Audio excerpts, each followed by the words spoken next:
Okay, good morning students.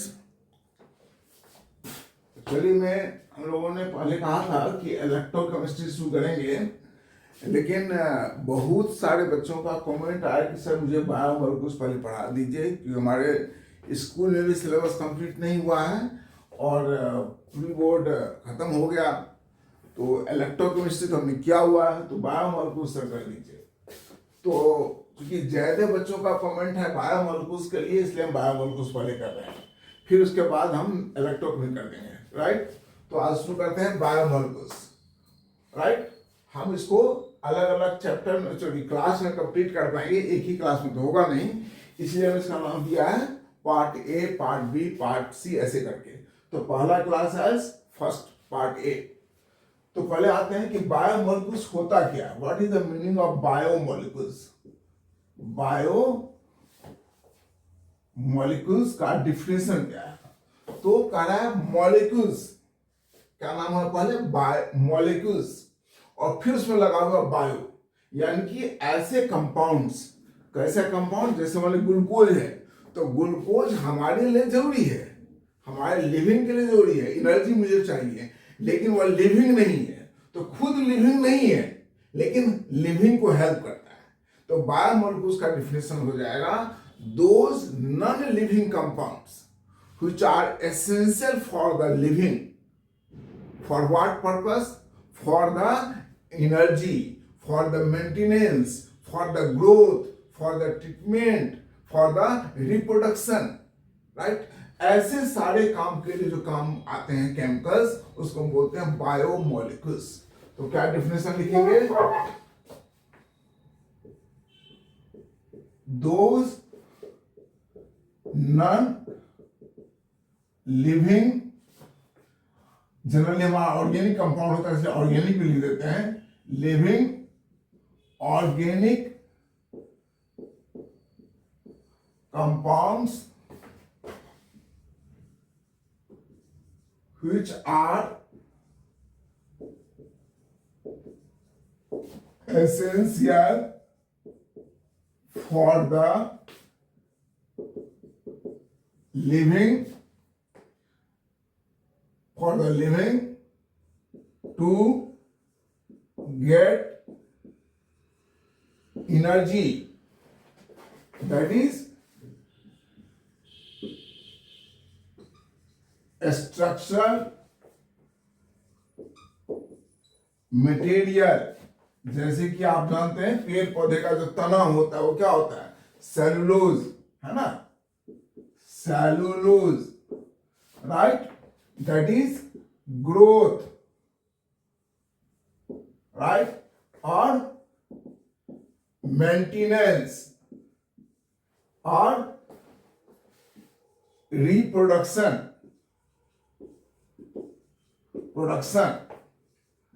are called biomolecules, are called biomolecules. Right, अब इसमें हम एक दो एग्जाम्पल दे देते हैं पहले। जैसे glucose, starch, glycogen, right, maltose, etc, ये सारे हमारे क्या हो गए? कार्बोहाइड्रेट, सॉरी, ये बायोमोलिक्यूल्स हो गए। अब इसके बाद हम पढ़ते हैं इसमें से बायोमोलिक्यूल्स में से एक हमारा सबसे इंपॉर्टेंट जो अभी एग्जाम्पल लिखा है इसमें प्रोटीन भी लिखेंगे, प्रोटीन भी लिख लीजिए, कोई बात नहीं। प्रोटीन, राइट, दैट इज आप लिख सकते हैं lipids, that is vitamin, right, etcetera. तो इसमें सबसे इंपॉर्टेंट जो है हमारा कार्बोहाइड्रेट्स है। राइट, सबसे इंपॉर्टेंट क्या है? कार्बोहाइड्रेट। तो लिखेंगे मोस्ट इंपॉर्टेंट इज कार्बोहाइड्रेट्स। इसका मतलब है कार्बोहाइड्रेट हम ज्यादा पढ़ेंगे, ये नहीं कि वही सिर्फ वही पढ़ेंगे, कार्बोहाइड्रेट के बारे में हम ज्यादा पढ़ेंगे। और सबके बारे में भी पढ़ेंगे। हम प्रोटीन पढ़ेंगे, हमें विटामिन पढ़ना है, लिपिड नहीं पढ़ना है, हमारे सिलेबस में नहीं है लिपिड, राइट। हमें वो न्यूक्लिक एसिड पढ़ना है, न्यूक्लिक एसिड भी लिख देता हूं,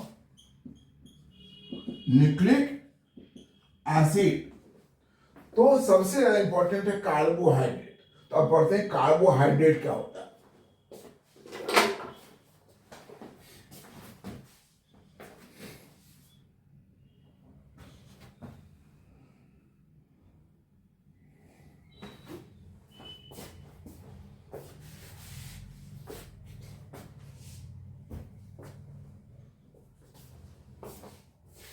हमारे बोर्ड का डस्टर, ओके, मिल गया।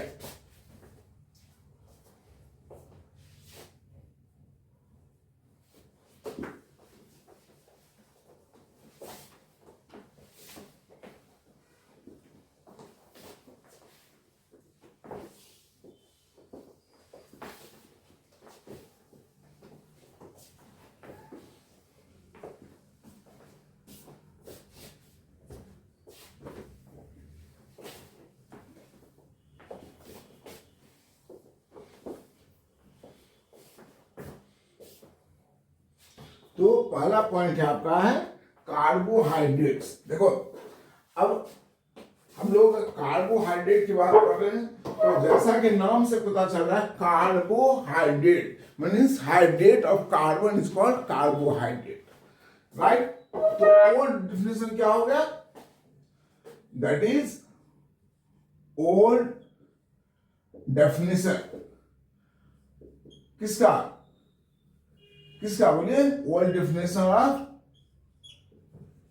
कार्बोहाइड्रेट क्या होगा, the hydrate of carbon, the hydrates of carbon, जैसे कि carbon X and water Y, carbon का हाइड्रेट हुआ, right, called carbohydrates. Okay, hydrates of carbon is equal to this, called carbohydrate, called carbohydrates। लेकिन जैसे आप देखो आपके पास कंपाउंड है H2CO3, राइट, ये हमारा, इसमें इसको हम कैसे लिख सकते हैं, इसको हम कैसे लिख बताओ, CO2.H2O, तो सॉरी, तो ये हमारा क्या होगा, हाइड्रेट ऑफ कार्बन डाइऑक्साइड। तो कार्बन का कंपाउंड हुआ ना। फिर देखो इस कंपाउंड के बारे में आप जानते ही होंगे, क्या है, फॉर्मल्डिहाइड, है ना। तो इसको हम क्या लिख सकते हैं, CxH2O, तो क्या यह कार्बोहाइड्रेट है, नहीं है, ये तो फॉर्मल्डिहाइड है। तो इसलिए यह पुराना डिफिनेशन कैंसिल। तो अब हमारा मॉडर्न डिफिनेशन आता है, मॉडर्न डेफिनेशन तो कहता है कार्बोहाइड्रेट्स आर, ये पढ़िए लिखिए इसको, कार्बोहाइड्रेट्स आर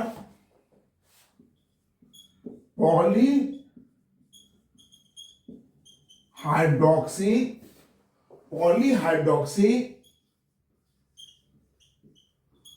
aldehydes और कीटोन्स, राइट, पॉलीहाइड्रोक्सी aldehydes और कीटोन, और which on hydrolysis gives such compound, right, compounds are called carbohydrate, right. तो क्या कहा आपने, कार्बोहाइड्रेट्स ऑफ पॉलीहाइड्रोक्सी, हाइड्रोक्सी क्या होता है, OH, OH ग्रुप, हाइड्रोक्सी मतलब दैट इज OH ग्रुप। कितना होना चाहिए, बहुत सारे हों, 2 3 4 5 6 7 8 जो भी हैं लेकिन मेन फंक्शनल ग्रुप क्या होगा उसमें, अल्डिहाइड होगा या कीटोन होगा। हाइड्रोक्सी ग्रुप तो होंगे लेकिन मेन फंक्शनल ग्रुप क्या होगा, अल्डिहाइड या कीटोन होगा। उसको हम क्या बोलेंगे, कार्बोहाइड्रेट। या ऐसा कंपाउंड जिसको हाइड्रोलाइज करने पर ऐसा मिले उसको भी बोले कार्बोहाइड्रेट्स। ठीक है, तो एग्जांपल लेते हैं इसमें, क्या क्या एग्जांपल हो सकता है, जैसे कि ग्लूकोज, माल्टोज, जो आपने सुना हुआ हम बोल रहे हैं, lactose,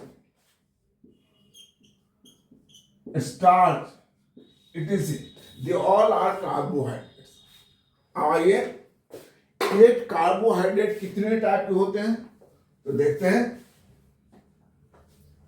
so note down, note down किया आपने,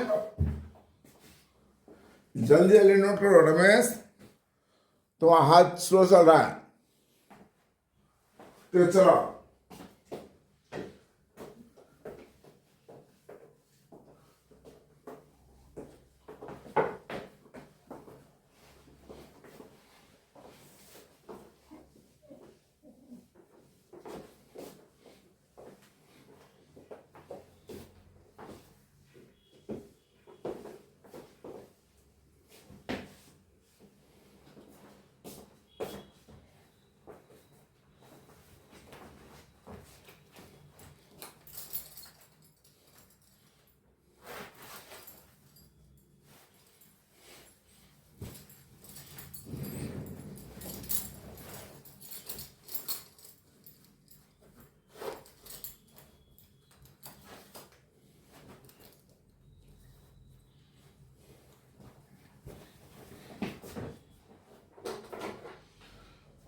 तो स्टूडेंट आइए,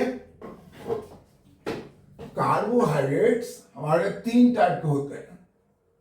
कार्बोहाइड्रेट्स तीन टाइप के, कौन कौन,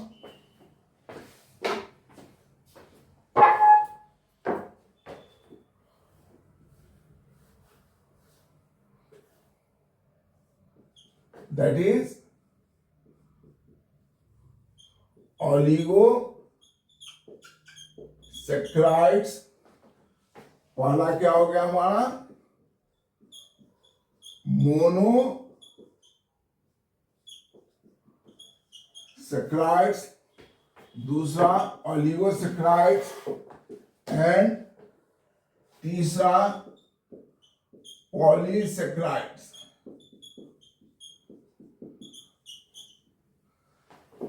तो क्या क्या हो गया, मोनोसैकेराइड्स, ओलिगोसैकेराइड्स एंड पॉलीसैकेराइड्स। अब हम एक एक को पढ़ेंगे, क्या पढ़ेंगे एक एक को, तो डिटेल्स इसके बारे में पढ़ेंगे। तो मोनोसैकेराइड्स का मतलब हुआ that is those carbohydrates which cannot be hydrolyzed into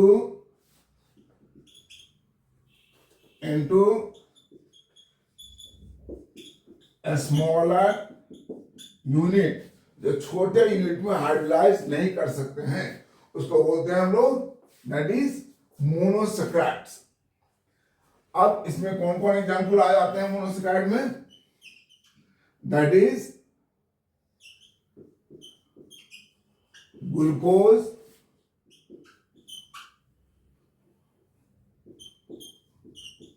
fructose, ribose, mannose, etc..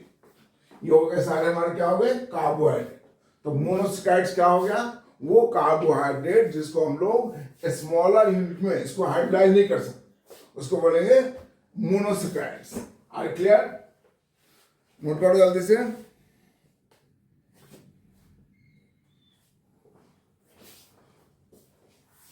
तो इसका जनरल फॉर्मूला क्या होगा, general formula that is CH2O यहां पर n, जहां पर where n is equal to 3 to 7, 3 से 7 तक उसका वैल्यू होगा, 3 to 7. Okay, so this is the monosaccharides. Note कर लिया. Next, that is disaccharides.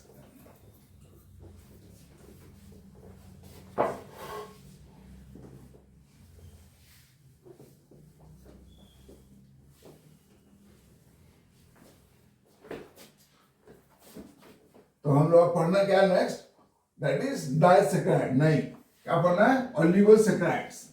Oligosaccharide का पार्ट है डाइसेक्राइड्स, है ना. तो दूसरा लिखें,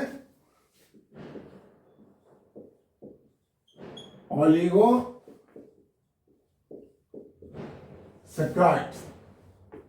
तो कहता है क्या, दोज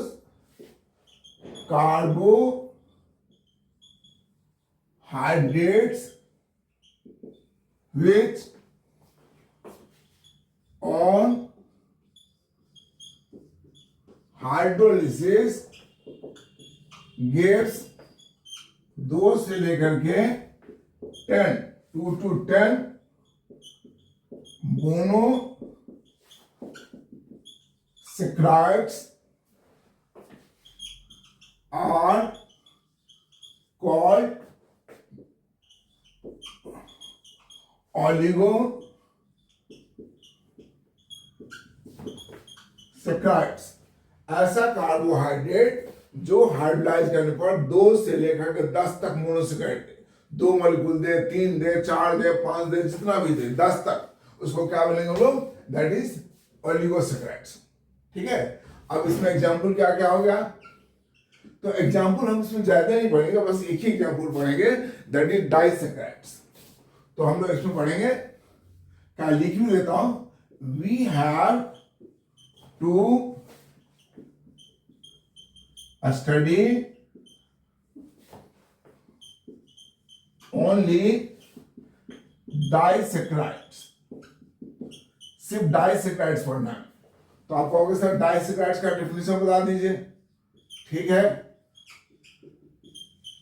डाइसैकराइड्स नाम से पता चल रहा, डाई माने 2. सो ऐसा ओलिगोसैकराइड्स जिसको हाइड्रोलाइज करने पर 2 मोनोसैकराइड मिले, उसको क्या बोलेंगे, disaccharides. So that is those oligosaccharides which on hydrolysis gives 2 molecules of 2 molecules. ठीक है, वो क्या हो सकता है, 2 मॉलिक्यूल सेम और different are called, that is disaccharides.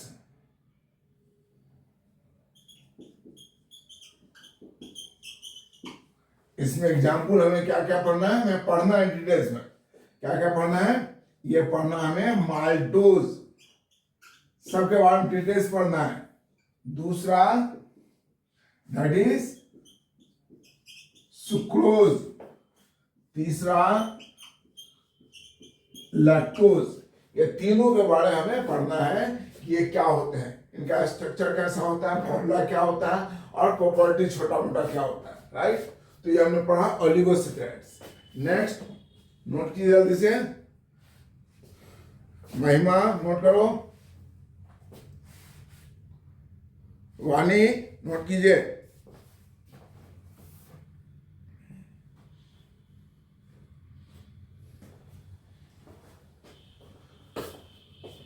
Okay, so now next your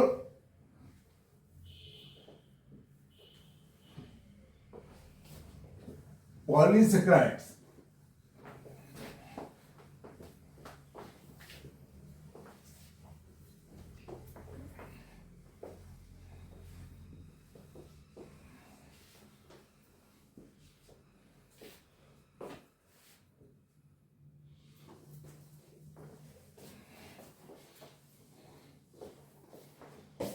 तो नेक्स्ट क्या है, थोड़ा सा इंक भर लेता हूं।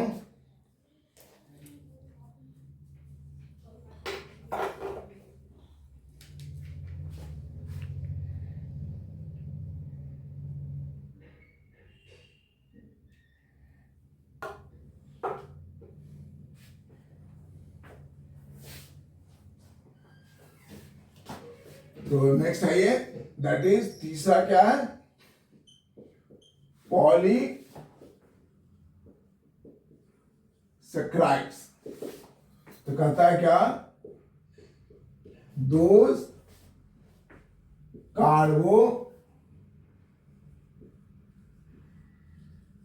carbohydrates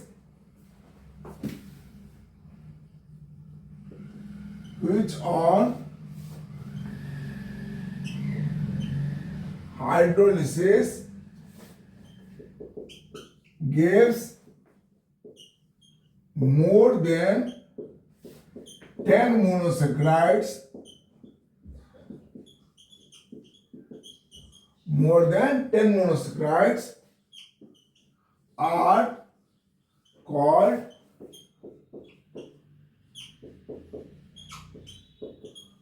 polysaccharides। वो कार्बोहाइड्रेट जिसको हाइड्रोलाइज करने पर 10 से अधिक मोनोसैकराइड दे, उसको क्या बोलेंगे हम लोग, पॉलीसैकराइड्स। राइट, नोट कर लिया। अब ये देखिए, आप लोगों को थोड़ा बहुत याद होगा कि ग्लूकोज का फॉर्मूला होता है C6H12O6। तो इसमें से आप माइनस वाटर निकाल दीजिए, तो क्या होगा, C6H10O5। तो इसी को आप N कर दीजिए, तो ये हो गया general formula for polysaccharides. This is the general formula. Right, हमने क्या बताया आपको जनरल फॉर्मूला निकालने का, कि ग्लूकोज का फॉर्मूला याद है आपको, उसमें से वाटर निकाल दिया, तो क्या बचा, C6H10O5। इसका N कर दिया। अब N का वैल्यू क्या होगा, यहाँ पर N में भी 11 से लेकर के कहां तक बोलिए, हाँ मतलब N से 11 में क्यों बोला, क्योंकि आपने कहा था ना कि ये क्या नाम इसका, ऑलिगोसैकराइड्स का मतलब होता है जिसमें 10 तक होता है ना, और इसमें क्या हो सकता है, यानी कि 10 से अधिक। तो n का वैल्यू कौन से कम क्या होगा, 11 से लेकर के लगभग 300 तक। ठीक है, तो ये हो गया हमारा पॉलीसैकराइड्स। ठीक है, अब हम एक एक करके मोनोसैकराइड जो है उनके बारे में पढ़ेंगे। ठीक है, तो हम थोड़ा सा आपको थोड़ी देर के लिए ब्रेक लेता हूं, 2 मिनट के लिए, फिर नेक्स्ट पार्ट पढ़ाएंगे। So thank you. तब तक इंक भर लेते हैं।